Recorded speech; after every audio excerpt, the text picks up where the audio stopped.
ఆయన మరణము లోకానికి అర్థం కావట్లే, లోకం గ్రహించలేకపోతుంది.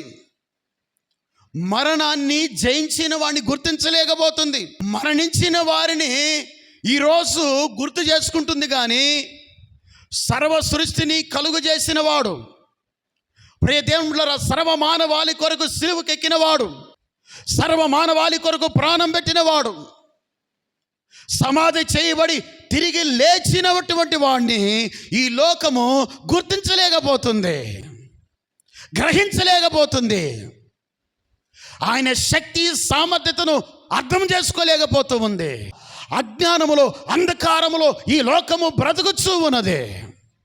కనపంచే ఆ సూర్యుడిని గుర్తు చేసుకుంటున్నాం, చంద్రుడిని గుర్తు చేసుకుంటున్నాం, భూమిని గుర్తు చేసుకుంటున్నాం. ఉదయాన్నే లేవగానే సూర్యుని జ్ఞాపకం చేసుకుంటున్నాడు, చంద్రుని జ్ఞాపకం చేసుకుంటున్నాడు, నక్షత్రాలను జ్ఞాపకం చేసుకుంటున్నాడు, గ్రహాలను జ్ఞాపకం చేసుకుంటున్నాడు, ప్రకృతిని జ్ఞాపకం చేసుకుంటున్నాడు, వర్షాన్ని జ్ఞాపకం చేసుకుంటున్నాడు.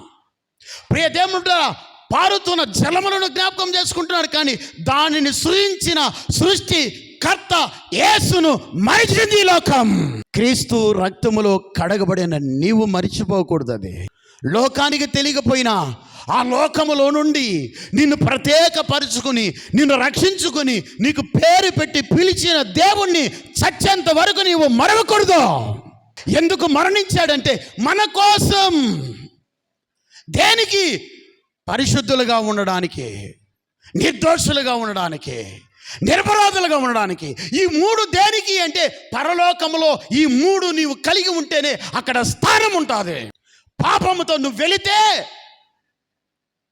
No entry.